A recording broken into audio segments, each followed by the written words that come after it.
Hello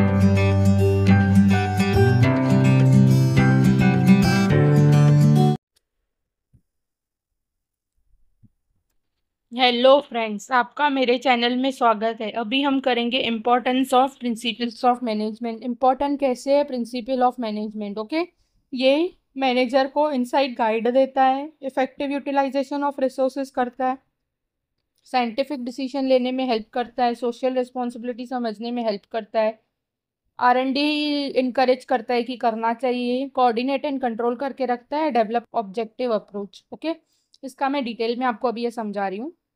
Provide useful, insightful to the manager.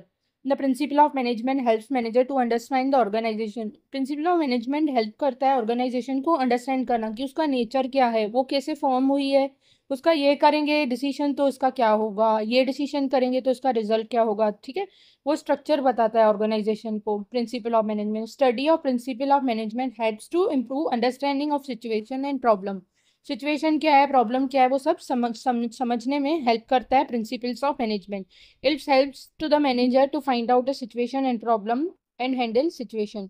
Situation क्या है, problem क्या है और इस सिचुएशन को हैंडल कैसे करना है, प्रिंसिपल ऑफ मैनेजमेंट वो बताता है।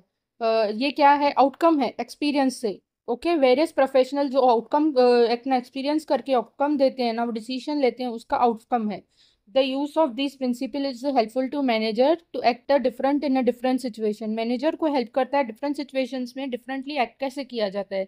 This type of timely guidance reduce the wastages. ये timely guidance देता रहता है जिसकी वजह से wastages reduce होते हैं and goal organization के appropriate manner में achieve होते हैं। Okay, helpful in effective utilization of resources.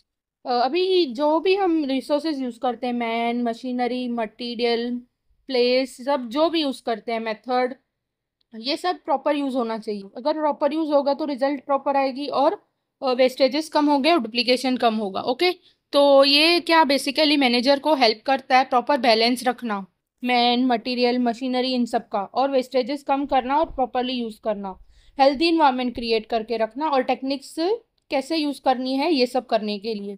It helps in establishing cordial relationship between management and employees. Help करता है मैनेजमेंट और एम्प्लॉयज़ के बीच में प्रॉपर रिलेशनशिप होना चाहिए, कॉर्डियल रिलेशनशिप होना चाहिए। Okay, the efficiency level of employees also effective administration. अगर एडमिन जो भी काम कर रहा है वो प्रॉपरली एडमिन वर्क कर रहा है, इफेक्टिवली वर्क कर रहा है, तो क्या होगा, इफेक्टिवली उनका रिजल्ट भी पॉजिटिव होगा एम्प्लॉयज़ का। For example, use standard tools and machinery for quality production will increase the efficiency level of also human resources. Okay, understand? अगर हम मशीनरी से प्रोडक्शन यूज़ कर रहे हैं, मतलब ये हमने अपग्रेड किया, ये किसने, अपने प्रिंसिपल्स ऑफ मैनेजमेंट ने हेल्प किया अपग्रेड करने में। तो अगर हमारी प्रोडक्टिविटी अपग्रेड हो रही है, मैन में से मटीरियल मशीनरी में जा रही है, पर स्किल्ड मैन से जा रही है, तो मैन भी तो स्किल्ड हो रहे हैं ना। Okay, scientific decision, principles of management help करता है डिसीशंस को साइंटिफिकली वे में लेने के लिए, ऐसे ही रैंडम वे में लेने के लिए नहीं। उसका कॉज क्या है, उसका इफेक्ट क्या आएगा, अगर वो हम डिसीजन लेंगे तो उसका ऑर्गेनाइजेशन पे क्या असर पड़ेगा, वो सब बताता है। The manager have to work always with the trial and error method. Try करके उसका रिजल्ट देख के ट्रायल एंड एरर मेथड से वो यूज़फुल हो जाता है, क्या सिचुएशन है, उसका क्या होना चाहिए, तो आइडिया हो जाती है सिचुएशन के हिसाब से, और वो आइडियाज़ प्रिंसिपल ऑफ मैनेजमेंट के हेल्प से ही मिलती है, और अल्टरनेटिव ऑप्शंस पता चलते हैं कि कौन से अल्टरनेटिव ऑप्शंस हैं। Okay, understand social responsibility. Management principles helps to understand social responsibility. कैसे? They are not developed only from point of view of handling resources effectively, but they guide management in understanding social responsibility of organization so that they can focusing on providing quality products. अगर principles proper follow होंगे तो manager मतलब manager quality products provide कर सकेंगे, reasonable price पे product provide कर सकेंगे, artificial monopolistic situation market में प्रोवाइड कर सकेंगे, फेयर कंपटीशन प्रोवाइड कर सकेंगे, और चेंजेस इन्वायरमेंट में जैसे भी आएंगे वो हेल्दी वे में चेंजेस एक्सेप्ट कर सकेंगे। तो क्या होगा, सोशल रेस्पॉन्सिबिलिटी पता चलेगी। Encourage research and development. अगर प्रिंसिपल्स ऑफ मैनेजमेंट हम अपने ऑर्गेनाइजेशन में अडॉप्ट कर रहे हैं तो वो क्या होगा, वो हमें हेल्प करेगा कि हम कैसे रिसर्च एंड डेवलपमेंट करें। Principles of management are dynamic in nature, मतलब वास्ट नेचर में है, this goes on changing along with the change in business world. वो चेंज हो जाते हैं, जैसे कि बिजनेस वर्ल्ड चेंज हो गया, पहले मैनमेड था, अभी टेक्नोलॉजी है, तो प्रिंसिपल्स ने गाइड किया कि टेक्नोलॉजी को कैसे यूज करना है। Over the years have developed to suit a current need, मतलब ओवर द इयर्स ही चलता रहा है, करंट नीड के हिसाब से वो चेंज होते जाते हैं। It enables the manager to bring consistency improvement in them. वो कंसिस्टेंटली न्यू न्यू चीज़ें अडॉप्ट करने से इम्प्रूवमेंट आती जाती है, और रिसर्च डेवलपमेंट में हेल्प होती है कि कैसे रिसर्च डेवलपमेंट होगा, न्यू चीज़ें अडॉप्ट होगी। Okay, the guidelines help to management to make a comparison of used principle with expected outcome. हमने क्या यूज़ किया, समझो हमने principle of division of work use किया, तो वो क्या है, प्रॉपर वर्क डिवाइड होना चाहिए प्रॉपर स्किल के हिसाब से। तो क्या हुआ, ये हमने रिसर्च किया कि किसकी स्किल क्या है, किसको क्या वर्क देना चाहिए, तो हमने ये सिचुएशन पे अडॉप्ट किया, और उसके बाद हमने रिजल्ट देखा कि हमने जो भी टास्क दिया था वो कंप्लीट हुआ कि नहीं। तो guidelines help management to make comparison of principle with expected outcome, मतलब हमने अडॉप्ट किया और उसका रिजल्ट आया कि नहीं। Okay, if needed management can modify, अगर रिजल्ट नहीं आया तो थोड़ा मॉडिफाई करके उसका रिजल्ट ला सकती है मैनेजमेंट।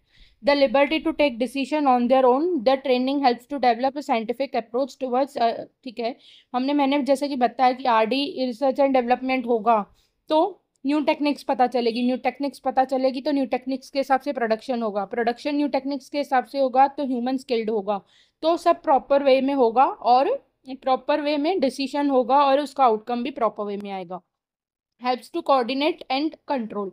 ओके, अभी top level, middle level, lower level तीनों एक दूसरे से कनेक्टेड रहते हैं। तो प्रिंसिपल ऑफ मैनेजमेंट जैसे कि स्केलर चेन है, ओके, सेंट्रलाइजेशन है, तो उसमें क्या होता है, हमें कोऑर्डिनेट किया जाता है एक दूसरे के साथ, और कंट्रोल किया जाता है। एक अथॉरिटी है जो कंट्रोल कर रही है, अगर अथॉरिटी है तो हर किसी को लगेगा कि हम रेस्पॉन्सिबल हैं ये अथॉरिटी के आंसर करने की।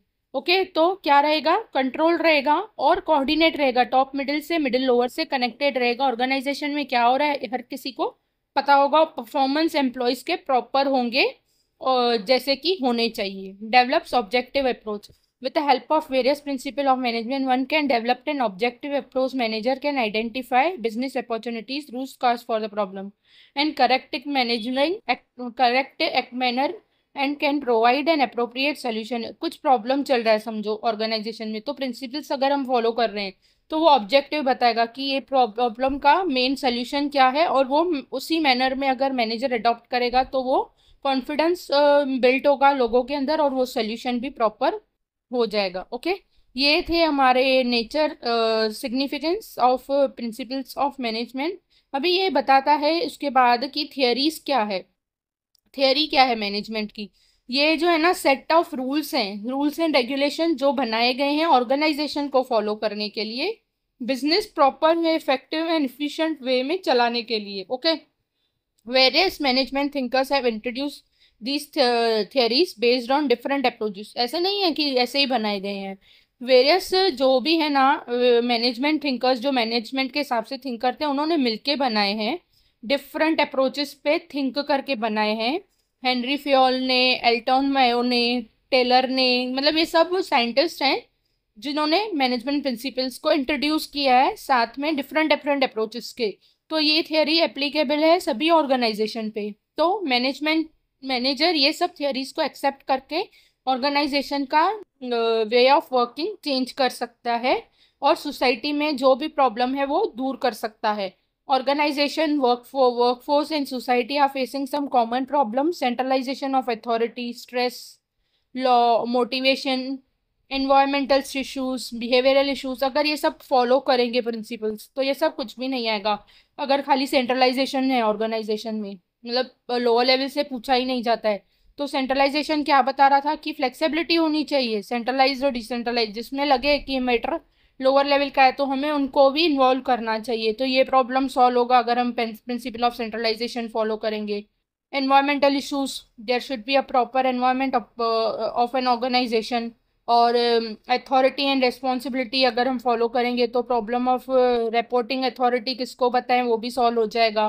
तो मतलब ऐसे सब अगर एक्सेप्ट करेंगे तो ऑर्गेनाइजेशन का वर्किंग भी प्रॉपर होगा, ह्यूमन वर्किंग भी प्रॉपर होगा, रिजल्ट भी प्रॉपर मिलेगा, सोसाइटी को आउटकम भी प्रॉपर मिलेगा।